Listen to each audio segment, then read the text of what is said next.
नागालैंड के Naga heritage village Kisama में hornbill महोत्सव 2023 का शुभारंभ किया गया। हॉर्नबिल महोत्सव के इस 24वें संस्करण के लिए संयुक्त राज्य अमेरिका, जर्मनी और कोलंबिया को भागीदार देश और असम को भागीदार राज्य के रूप में चुना गया है।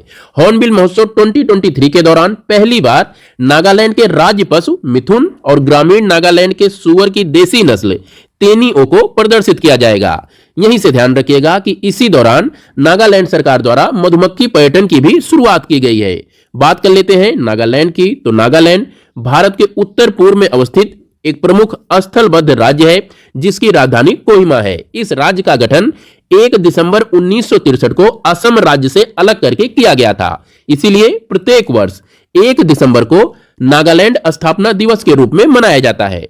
यहाँ के स्टेट लेजिस्लेचर में 60 सीटें हैं तथा राज्यसभा और लोकसभा में क्रमशः एक सीटें हैं। नागालैंड से संबंधित एक बहुत ही इंपॉर्टेंट फैक्ट याद रखिएगा कि नागालैंड में इसका अपना उच्च न्यायालय नहीं है।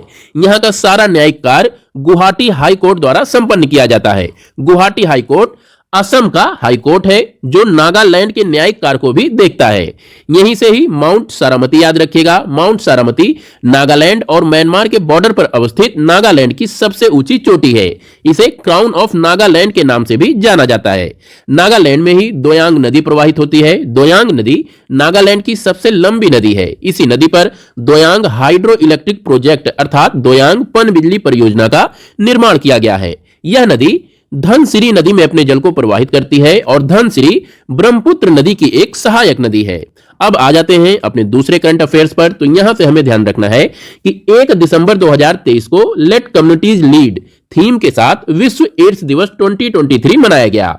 विश्व स्वास्थ्य संगठन के अनुसार दुनिया भर में 39 मिलियन अर्थात लगभग 3.9 करोड़ लोग HIV के साथ जी रहे हैं।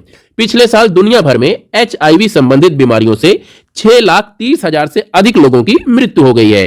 यहां पर ध्यान रखिएगा कि ऐसे प्रश्न में थीम बहुत इंपॉर्टेंट होते हैं। कहीं भी जब दिवस वाला प्रश्न आए तो वहां से आपको ये थीम जरूर याद रखनी है और उसके साथ साथ दिवस याद रखना है कि किस दिन मनाया जाता है। जैसे वर्ल्ड एड्स डे प्रत्येक वर्ष 1 दिसंबर को मनाया जाता है। 1 दिसंबर का फैक्ट याद रखना है और इस बार की थीम याद रखनी है। इस बार की थीम है लेट कम्युनिटीज लीड। यही दो प्रश्न दिवस वाले अर्थात डेज वाले टॉपिक से बनते हैं।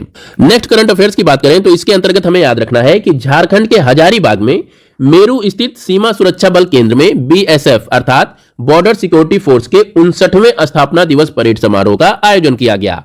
यहां पर ध्यान रखिएगा कि 1965 के भारत पाकिस्तान युद्ध के बाद 1 दिसंबर 1965 को एक संसदीय प्रस्ताव के माध्यम से BSF का गठन किया गया था।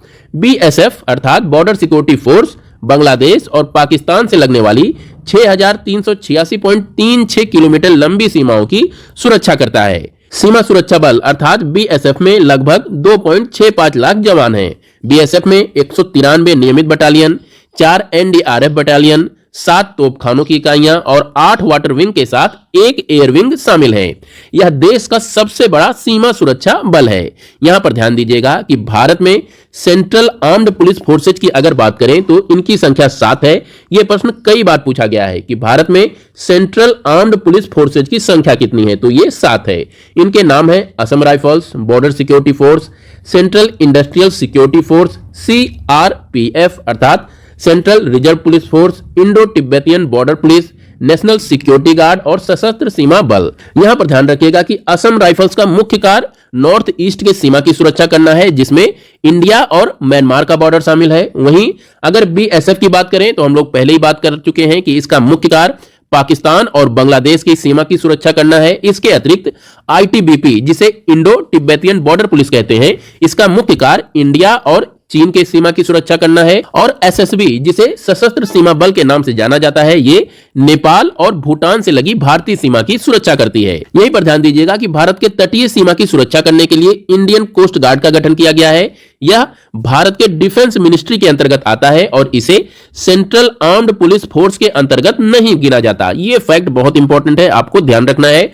प्रश्न अक्सर पूछा जाता है कि निम्नलिखित में से कौन सी agency central armed police force के अंतर्गत नहीं आती है, तो उसका उत्तर रहता है इंडियन कोस्ट गार्ड। यह भी भारत के सीमा की सुरक्षा करता है लेकिन वो सीमा जो कि महासागरों से लगी हुई है। इसके अतिरिक्त असम राइफल्स, बीएसएफ, आईटीबीपी और एसएसबी ये भारत के स्थलीय सीमा की सुरक्षा करते हैं।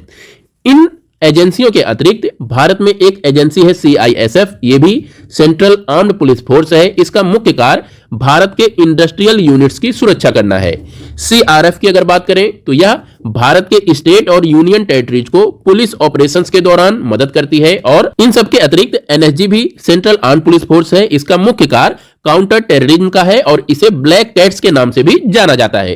तो आप लोग इन 7 सेंट्रल आर्म्ड फोर्सेज के बारे में याद रखिएगा, इन पर क्वेश्चन अक्सर पूछा जाता है। अब बात कर लेते हैं आज के एमसीक्यू की। तो आप लोगों को बताना है कि भारत के सबसे बड़े और सबसे लंबे सर्कुलर रेल नेटवर्क का निर्माण किस शहर में किया जाएगा। आपके ऑप्शन है पुणे, चेन्नई, वाराणसी या फिर बेंगलुरु। इस एमसीक्यू का जवाब आप लोग कमेंट में दीजिएगा। कल फिर मिलते हैं लेटेस्ट करंट अफेयर्स, एमसीक्यूज और static GK facts and figure के साथ। तब तक के लिए नमस्कार। और हां, अगर अभी तक आपने चैनल सब्सक्राइब नहीं किया है तो प्लीज चैनल सब्सक्राइब करें, लाइक करें और अपने फ्रेंड्स के साथ भी शेयर करें।